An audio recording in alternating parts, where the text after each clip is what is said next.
Partamos então para essa interpretação do entendimento do outro, né? Esse processo interpretativo concentra-se, né, em significados históricos de experiência e de seu desenvolvimento, e os efeitos cumulativos sobre os níveis individuais e sociais. Ou seja, o ser humano que está diante de mim, ele dá significado às experiências que ele tem a partir de determinados contextos históricos.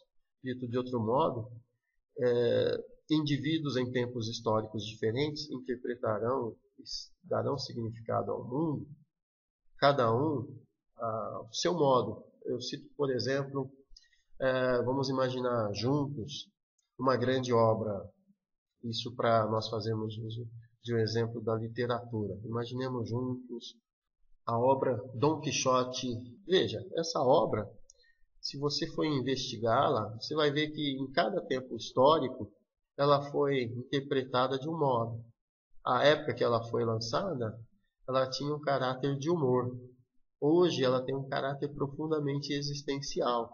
Então, veja, essa historicidade, ela impregna o ser humano e as suas próprias produções, né? Bem, e diante disso, o que a hermenêutica vai fazer a partir dessa influência e leitura de Heidegger? Ela vai estudar a atividade cultural humana como textos, com vistas à interpretação para encontrar o que está pretendido ou seus significados expressos. Veja, quando eu me deparar com outro que estará diante de mim numa relação de aconselhamento,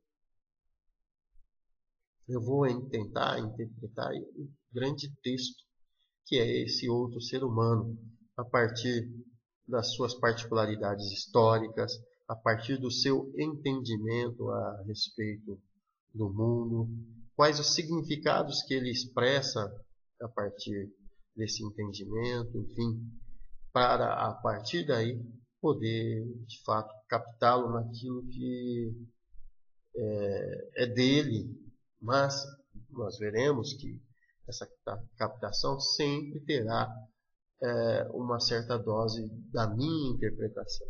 Ou seja, não há como eu me afastar de mim mesmo e captar o outro na sua plenitude. Sempre haverá a minha dose histórica e relacional que impregnará a minha ação de interpretação do outro. Bem, só para que você tenha um exemplo de como isso é importante, eu cito um evento recente que nós tivemos nas eleições de 2014. À época, um candidato, ao participar de um debate, ele fez referência a uma outra candidata, né, que atualmente é presidente do Brasil, agora em 2015, a Dilma Rousseff, né, como sendo leviana. Veja, se você for de determinadas regiões, tais como Sudeste, Sul, enfim, Centro, você vai entender o adjetivo leviano como algo, digamos, comum, e podendo ser utilizado para, por exemplo, afirmar que alguém, digamos, está indo além daquelas afirmações que ele está dando e cometendo alguns equívocos. Mas o candidato não se atentou, à época, que em determinadas regiões, por exemplo, do Nordeste, esse mesmo adjetivo, devido às particularidades histórico-culturais de determinadas regiões, ele é interpretado de um modo bem diferente. O que faz com que o termo leviano, adjetivo, né, ele seja carregado de profundo preconceito e, sobretudo, esteja vinculado a uma certa agressão à mulher.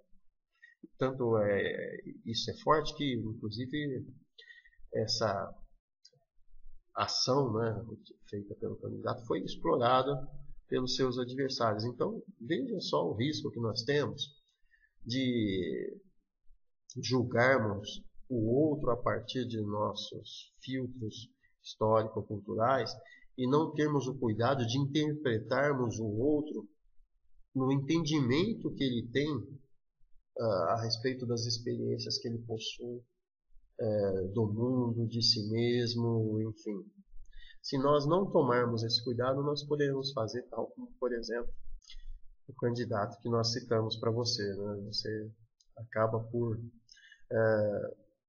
criar um diálogo onde somente um se manifesta e o outro, naquilo que é seu, enquanto ser aí no mundo, né, é deixado de lado.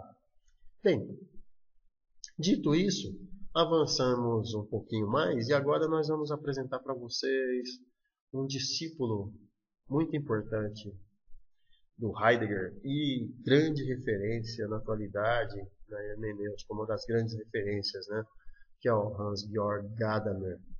Bem, o Gadamer, como eu disse para vocês, ele foi discípulo de Heidegger e ele também traz profundas contribuições para a hermenêutica.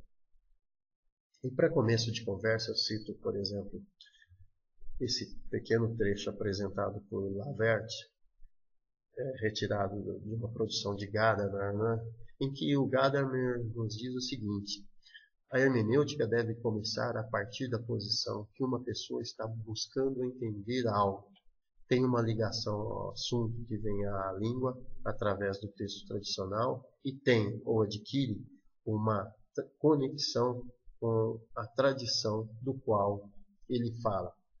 Dito de outro modo, gente, para Gadamer não é possível nós fazermos uma leitura, digamos, ahistórica dos discursos ou das interpretações, enfim, porque somos seres históricos, temos uma relação própria com o mundo, então a nossa leitura sempre vai receber influências dessa nossa condição particular. Não é impossível a nós como que nos afastarmos dela e agirmos como que se fôssemos um observador imparcial, afastado do mundo e como que munido, né, de uma lupa a captar a essência daquilo que está acontecendo. Não, somos seres históricos.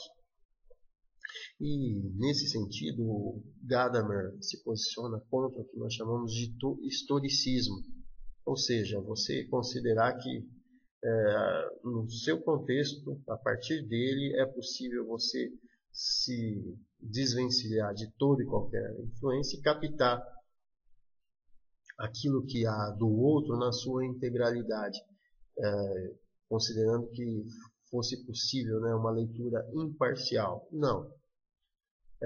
Gadamer vai dizer que não é possível. Ele vai propor uma relação de historicalidade. O que seria isso? É você, na sua particularidade, histórico, relacional, enfim, ter uma relação de diálogo com o outro e a partir dessa relação de diálogo com o outro se criar uma ponte entre você e o outro. Só que veja só, a partir do momento que se cria essa ponte, o outro e você mudam a partir dessa relação dialógica. Não é possível você sair de um encontro com o outro sem que a sua visão geral a respeito daquilo que está sendo dito não mude. Sempre haverá uma mudança. E da mesma forma, o outro, ao ser interpretado por você, ele não será o outro naquilo que ele é. Ele será o outro a partir daquilo que você o capta a partir da sua condição própria, histórica, enfim. Então vejam, é uma relação dialógica onde não é possível, como nós dissemos, né, nos despirmos da nossa condição histórica, relacional. Né? Bem, avançando um pouquinho mais, ele coloca o que se segue, novamente citado por Lavert. Né? O entendimento é sempre mais do que simplesmente recriar o significado de outra pessoa. O questionamento abre possibilidades de significado e, portanto, o que é significativo passa para o próprio pensamento sobre o assunto. Para chegar ao entendimento em um diálogo, não é meramente uma questão de colocar-se à frente com sucesso e afirmar o próprio ponto de vista, mas que está sendo transformado em uma comunhão na qual nós não permanecemos o que éramos. Então veja, não é possível nós nos despirmos de nós mesmos e sermos o outro naquilo que ele é. Sempre teremos as nossas características relacionais, históricas, enfim. Então, diante do outro que vai se manifestar, eu tenho os meus filtros, as minhas particularidades, enfim. E essa condição faz com que existam várias possibilidades de significado advindas do questionamento que eu faço ao outro. Agora, não é possível, numa relação com o outro, eu sair tal como eu era, porque sempre haverá uma mudança na medida em que, tendo as minhas particularidades, eu busque captar o outro naquilo que lhe é próprio. Há sempre essa influência do outro naquilo que é particular, para mim, enquanto uma pessoa que tem uma visão geral de mundo. E esse é um processo dialético, eles vão dizer que, inclusive, é chamado círculo hermenêutico. É um procedimento circular. Seria isso. O particular interfere no geral, na visão do mundo do outro, e a visão do mundo do outro interfere naquilo que é particular, enfim, e um vai alimentando o outro. Particular interferindo no geral e mudando a visão geral de mundo, e a visão geral de mundo interferindo naquilo que é particular. Perceba esse processo dialético. Então vejam, um exemplo simples para que você possa perceber como é que isso se dá. Veja só, eu tenho diante de mim uma aliança, Então veja, essa aliança ela tem um significado histórico, cultural para a civilização cristã ocidental. É o primeiro aspecto que eu tenho que levar em consideração.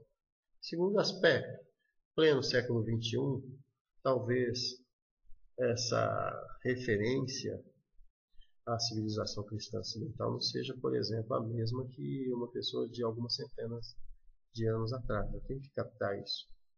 Além disso, as experiências que eu tenho a partir dessa aliança.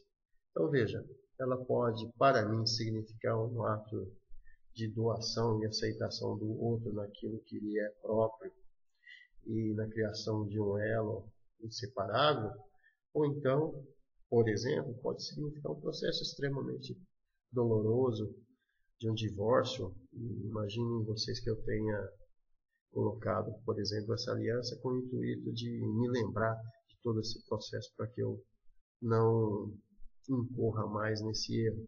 Então veja só, percebam como é que é muito difícil você estabelecer a priori uma única leitura a partir de um simples objeto tal como essa aliança. Então esse é o desafio da hermenêutica.